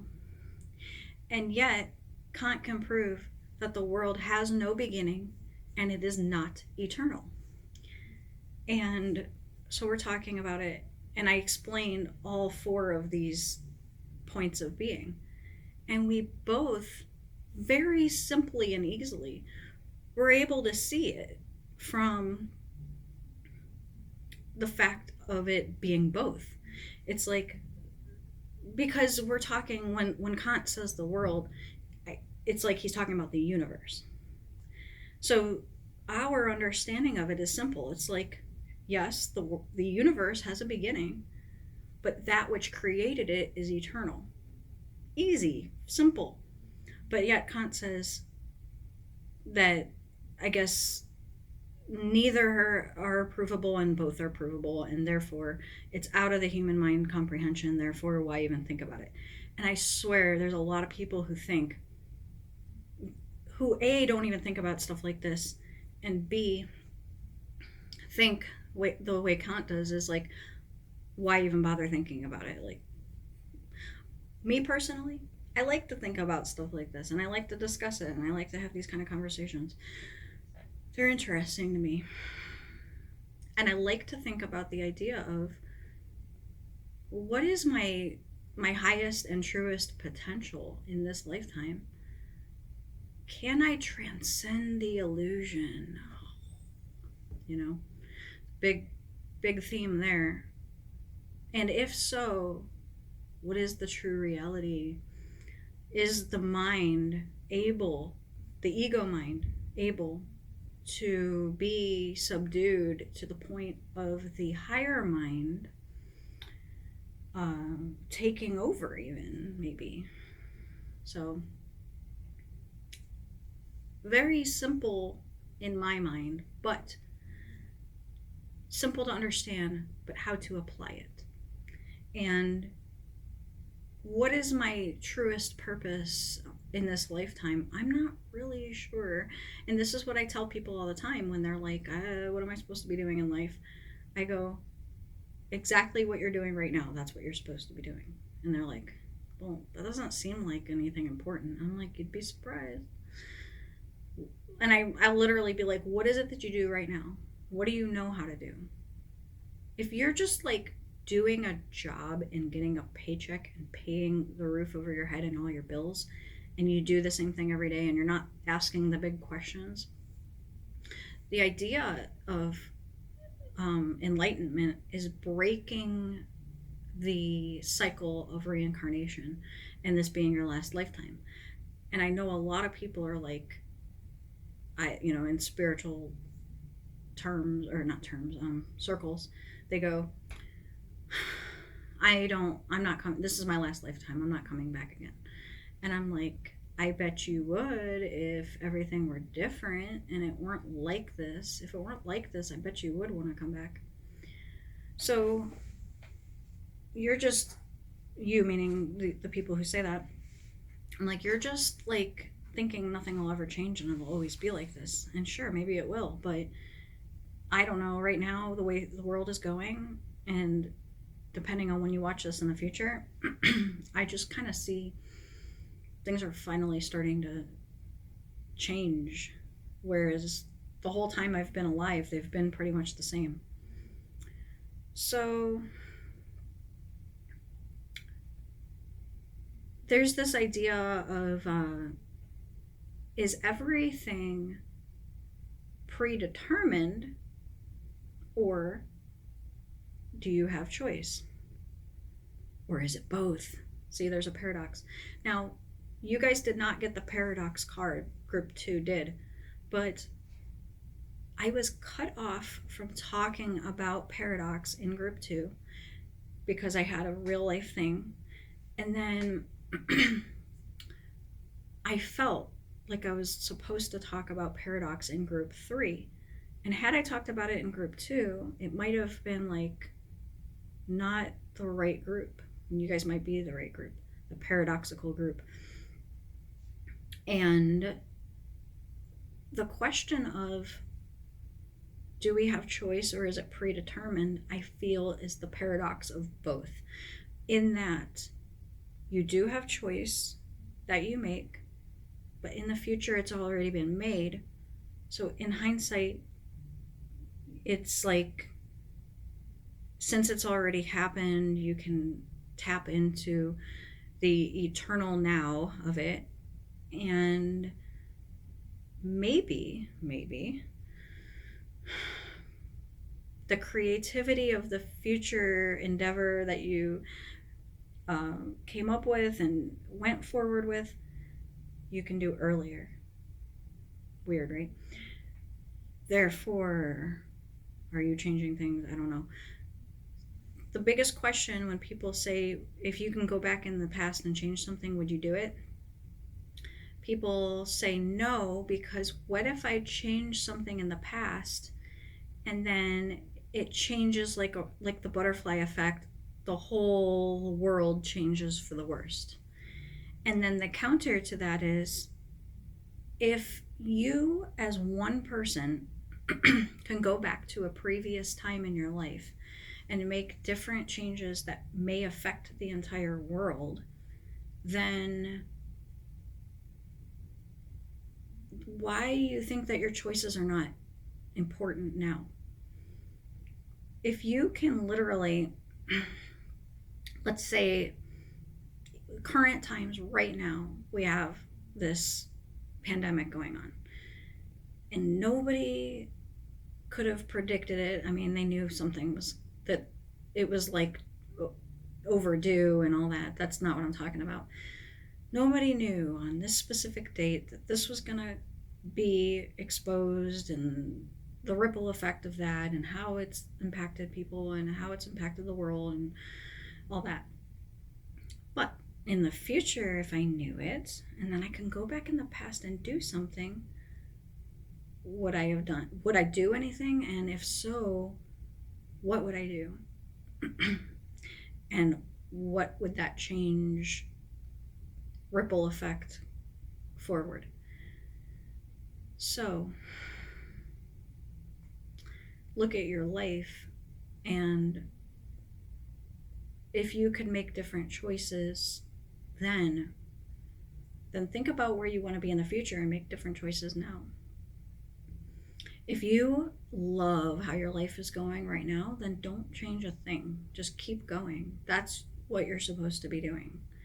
But if there's things about your life that you don't love, then clearly that means it's time to shift some things.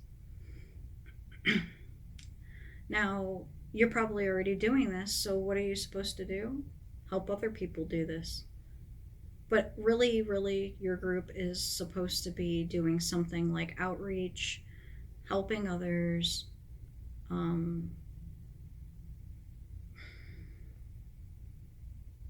It feels movement and fitness related.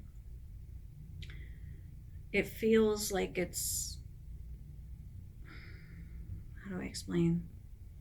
Supposed to help people on a larger scale than just like small groups.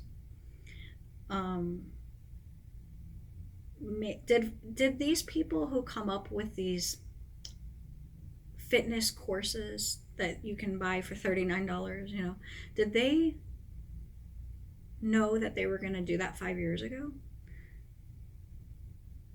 They had to first come up with it and then go forward with it.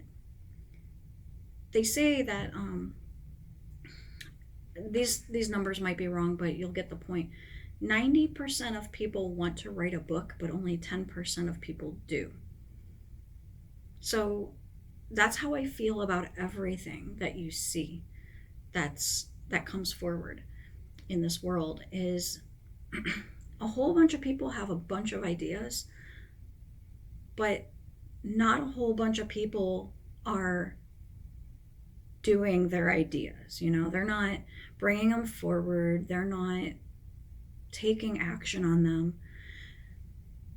It's like people who have an invention and they go, I don't want to tell you my idea because then you might take it and patent it and be rich off of my idea. So I don't want to tell you. And I'm like I'm really going to do that. I don't have time or energy to patent your idea. But if it's a good idea, then why don't you do it? Like, if it's that great, go ahead. That's what I feel like, is you have an idea of something creative, book, art, fitness, that is uniquely your own and would be of benefit to other people. And you should do it. Easy. Research it. See what other people have done and model it, but with your thing, your flavor. And I feel like it'll just be, I don't know, something you can't even fathom at this time, is like what I mean. I don't feel this will happen though unless you actually make it happen of your own accord through blood, sweat, and tears, and even with naysayers who actually also your own self-doubt, because that would be my thing. Like, I have no problem. I've gotten over the obstacle of me putting a YouTube video out where I talk about stuff like this, because whoever is going to sit through and watch it is going to sit through and watch it and benefit by it. And if somebody isn't going to, they'll never watch it. They'll just be like, oh, this is boring. And then they'll like click off of it. I don't care. But if you hear it and it applies to you, you're going to listen to it because it's relevant. Same as whatever it is that you have to offer. Like, what is the harm of coming up with it and putting it out there? And God forbid, nobody wants it and you're a failure because of it. But you're not, because think about how much you've learned through it, you know? And here's the other thing, right? You hear of artists who don't get famous until after they die. Let's take this tarot for example. Okay, what's your last card? Ooh, nice. That's things happening quickly. Spoken word. I mean, I know it's wands, but it's everyday life, but it's like, usually they say this is communication happening fast. So in this context, it's like speaking. It's like, feels like public speaking. And lots of it. And, you know, can you kind of get what I'm saying? Like, it feels like a series of things. Anyways, okay, so these cards were illustrated. The Arthur Waite had Pam Coleman Smith do the art, okay? She died poor with no recognition. Anybody who uses these cards loves them. Like, if we could go give her a hug, we would. We'd be like, you are so awesome. You're amazing. She died without ever having known that, though. And that's what they say, you know, about artists.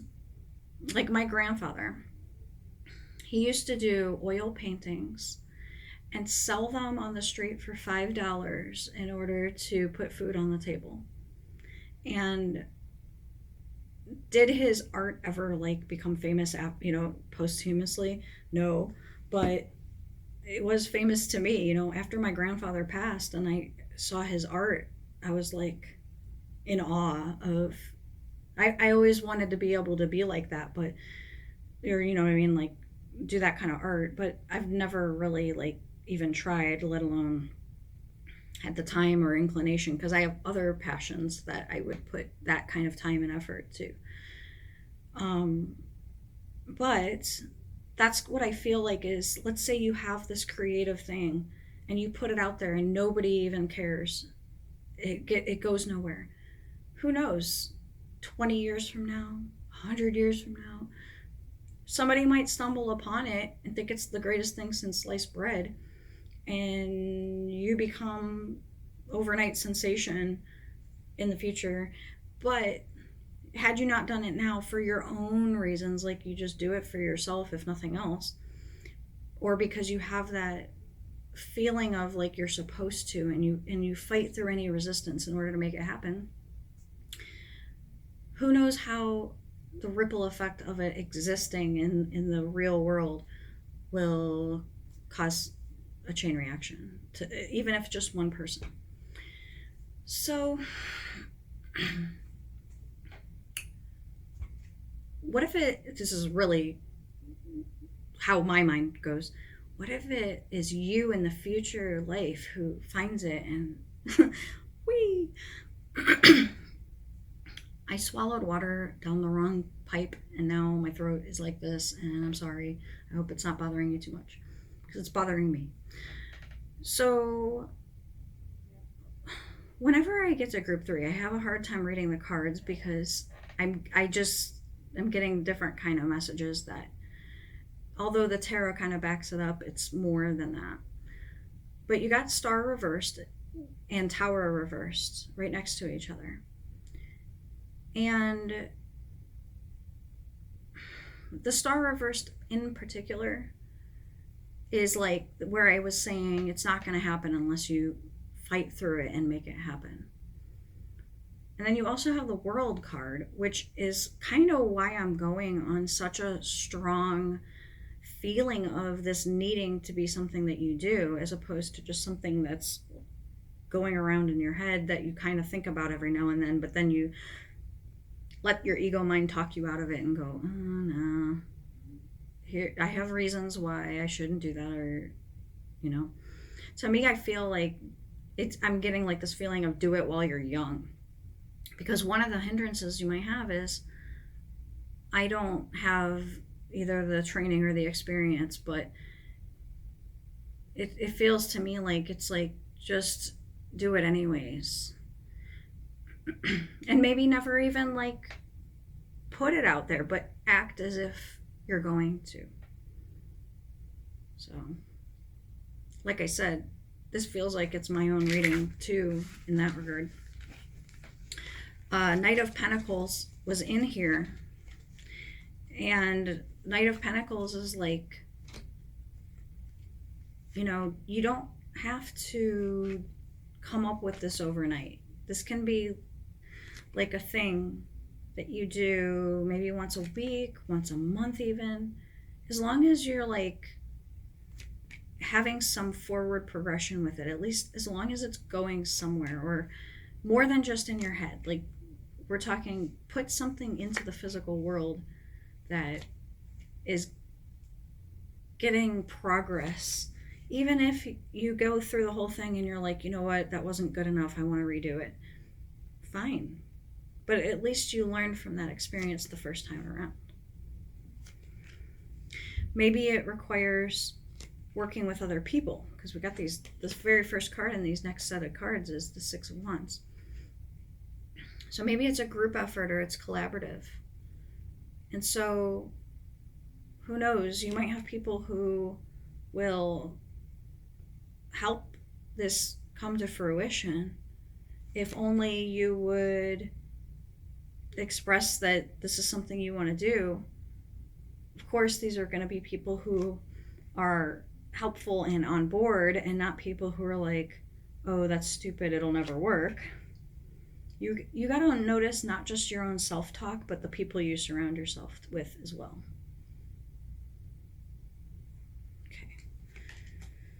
Okay.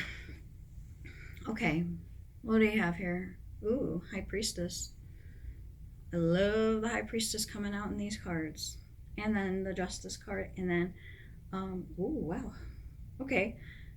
In group 2, I think it was group 2, I talked about when Justice comes out next to the Hierophant reversed, and I said that's a divorce.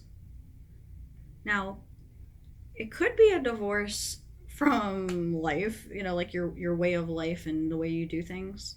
It absolutely could be, because I don't think we're really talking about a relationship here. However, this could be moving out of a house. Interesting. I would love to know, group 3, if let me hold on. Where does this begin? I want to know. I don't really want to read into it this much. Oh yeah, there's Sun reversed too. Okay, the Sun card. So let's say, just for hypothetical, this is talking about a relationship, all these cards in the following. Okay, so because this could be maybe something that's holding you back. I don't know. Remember I said notice who you surround yourself with. Okay. Arguments, obviously. This could be like, in this context, having a separation, taking a break. This is being in a household together. This is not. Okay.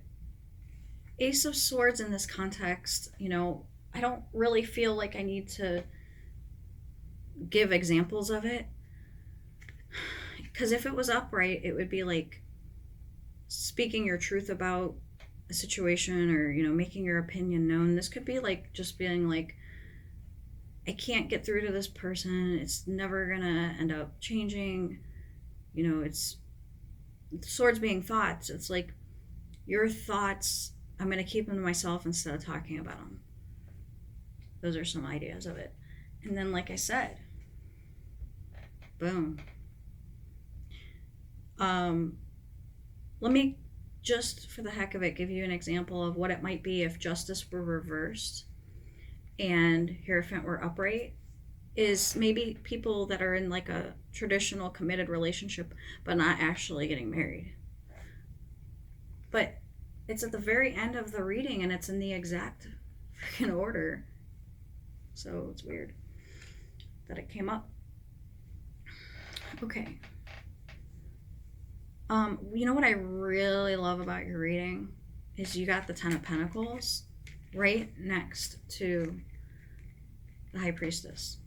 So High Priestess, I went on a tangent about the Hermit in, I think, pile 1. The Hermit is somebody who like is living life, and they could be like a teacher of esoteric understanding and things like that. But the High Priestess doesn't necessarily, in fact, I would go so far as to say she does not talk about everything. She keeps some stuff to herself. It'd be like me, right? Like, I'm talking about weird, random, crazy stuff, but then I'm like, I'm gonna keep this part back. I'm not gonna go that far with it. I'm not gonna make you guys go through like a rabbit hole tailspin of my weird thoughts. I don't want to like that's like taking away from the overall point, you know. But maybe one-on-one I would talk about this stuff, but definitely not like just going on a tangent to an imaginary audience. So that's the High Priestess. She knows a lot of stuff, but she keeps it back. But then when it's right next to the Ten of Pentacles, what does she know? She knows about how to make it big. You know, she knows how. She might not tell you all of it. She might not, because she doesn't want to necessarily give you the answers. She wants you to figure it out yourself. But she has the forward vision. She has the understanding and the knowledge and the know-how and, you know, all that. She's not necessarily a teacher. She's passive. She knows things, and if you ask her, she'll give you the right answers that you need to hear at the right time. But she doesn't intrude and tell you the answers because she has that bigger picture, that higher perspective understanding of things to the point where she knows what to tell you and what to withhold. And here's the thing too. When you have the Ten of Wands, that's somebody who's like, in this context, they're going to work for life. They're going to never be able to retire. You know, they're just literally can't see past their daily responsibilities and what they have to do. It's exhausting feeling. Anytime the sun comes up, it's good, even in the reverse position. But when it's reversed, you gotta ask yourself, why is it reversed? So, you know, that means that there's room for growth even beyond what you're going to do. Like, in fact, your worst enemy is that you're not going to go forward with what your intuition is telling you. That would be to your detriment to do so, because that's the difference between somebody who's living a Ten of Wands life versus a Ten of Pentacles life. Why have the mentality of the previous generations of you got to work hard to make it in life, and life's a struggle, and I walked to school both ways, uphill in the snow and blah blah. And this is like, things are going to come to me, passive income, life is at ease, it's a flow, everything's great, I have what I need and then some, all that sort of thing. Okay, so I'm going to clear all these cards. Let's see what else we have. If you are really, really, really wanting your life to flow and be at ease, all you got to do is follow your intuition all the time. Like, I'm not saying it's, you know, not gonna be literally without difficulty. I'm not gonna say like it's immediate payoff or that you even see the payoff right away, but you're highly more likely to have success in accordance with doing things according to your intuition, as opposed to your ego mind. Okay, more major cards here. You got the Death card next to the Ace of Pentacles. Moon is reversed. Hanged Man is reversed. And then you got Hermit upright. So remember when I said you didn't get Hermit, you got High Priestess? Well, now you do have the Hermit. So there's both to it. There's everything I had just said about the High Priestess, and then there's like the big messages of the Hermit.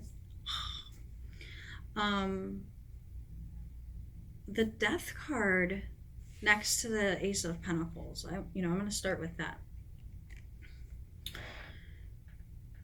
The order of it being Death first and then Ace of Pentacles is like, it's funny, the imagery. Wait, is it like this? I was going to say that doesn't make sense. Okay, it's like this is not attainable until something ends. And I know that we got those breaking from tradition, honestly, could absolutely be what the Justice and the Hierophant reversed were, is breaking free from tradition, not a divorce, even though that's what they normally mean. But so when I get to the Death card, I'm like, that's the ending of, and then if it's a relationship reading, I'm like, ending of a relationship. But we're talking about like a creative endeavor, we're talking about career kind of, so it's an ending of that. And then this is you on your new path. You have to first end this though, before this can happen. These are not compatible with each other, because there's death and then rebirth. And everybody knows Death card is rebirth, but you're getting literally the visual of it as well to back it up. Look over here. Wasn't sure exactly where it was, but you got the sunrise. That's the rebirth part. At the end of the day closing, dawns a new day. And here it is. Okay. And then the Hanged Man is a change of perspective about things.